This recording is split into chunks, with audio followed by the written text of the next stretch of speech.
Hey friends, so in this video we will learn about a Python method called reduce.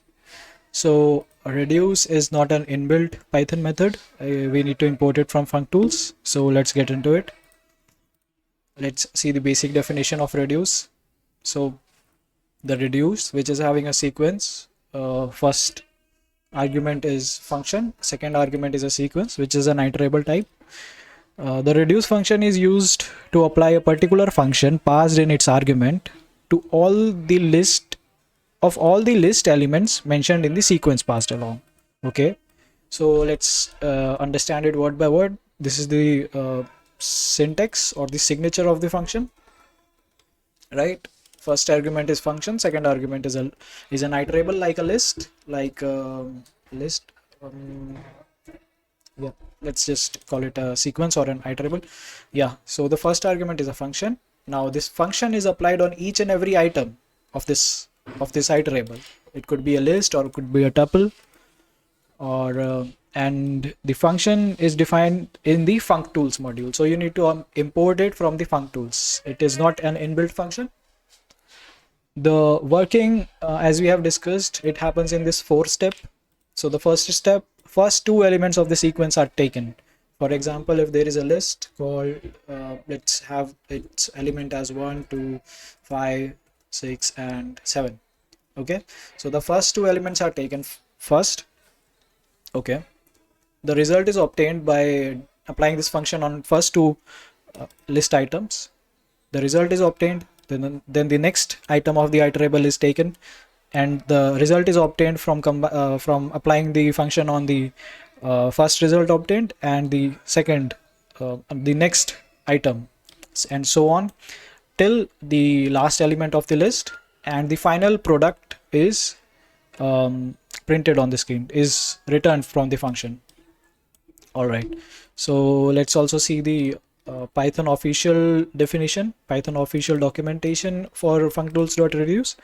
We can see there is an optional initializer parameter as well here in the official documentation. So we will get to this initializer argument as well. But first, let's see the basic example of reduce function. Okay, so let me open my idle here.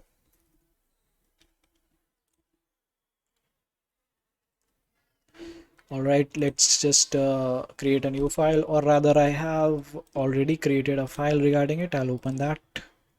Reduce lessons. Yep. Okay, so the first thing, we need to import it from functools module.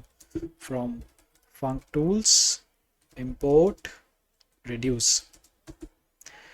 Now let's just create an iterable. I will call it as list of numbers, and it will be having 2, 4, 5, 6, 1, 3. All right, 6 items inside this list. Now let's just call the reduce function in it, and the first argument, which is the function, for this we are going to use a lambda function instead of a defined function. Call it lambda. It will take 2 arguments. I will call them x and y, and it will, let's just say it returns the product of x times y. X times y means the first element times the second element, the result obtained times the next element, and so on. So it will be x times y. The function is done. Now we need to just pass the list.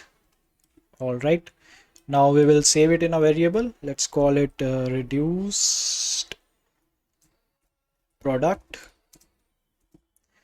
and finally we're gonna print it. Let's just have a string to reduced prod. All right, now let's run this. It says 720. Now to validate it, let's just do the the more traditional method of obtaining the product of all the items in the list, right? So what I'm gonna do is I'm gonna create a initialize a variable with 1, and I'll run a for loop in list of numbers, and then I'm gonna do n equals n times I. I guess you understood the logic behind it. I just created an initialized variable with 1. Now I'm gonna multiply it to all of the numbers, like and like this product is stored in this variable n, and this n times the next number, right? And then I'm gonna print this. I'll call it other method, and I'm gonna print n. Now let's see the whether the reduced product is same as the traditional product, right? So we can validate that it is the same. Now we also, in the Python official documentation, we also saw another argument passed in the reduce, which is called initializer. So let's just see what this initializer is. Let's read out the definition first. We have already covered till this part, right? Now the next part of the definition says, if the optional initializer is present, it is placed before the items of the iterable in the calculation. Okay, so it says if an initializer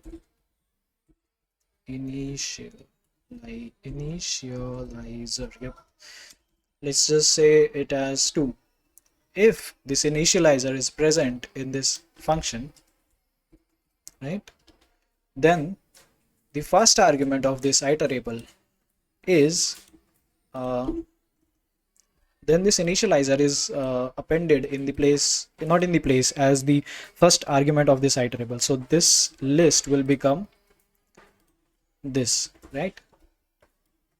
In simple words, this initializer argument will do, and the next part says is and serves as a default when the iterable is empty.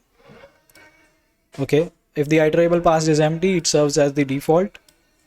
If the initializer is not given, then the iterable contains only 1, then the only this item is returned. Okay, initializer is not given, an iterable contains only 1 item, then this only single item which the iterable contains is returned. All right, now let's just pass initializer as well. I'll call it 2, right? Now what is the expected output is that this 720 will be multiplied by 2. Let's just first see what is 720 times 2. It is 1440. Now I have passed this 2 initializer. Let's run the function. All right, so we can validate that it has added 2 as the first item of the list. Okay, now let's do the same in the traditional way also. We will do n equals 2 this time, because we are initializing n as 2, so it will be n equals 2 times I, which is the first element of the list, then the product, and so on. Let's just see, let's just validate. Okay, so we have validated that our reduce function is also working as expected. And with this, I am concluding our discussion of reduce function. And if you have any doubt, please don't forget to comment that doubt.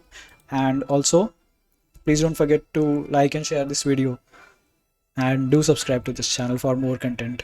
Thank you.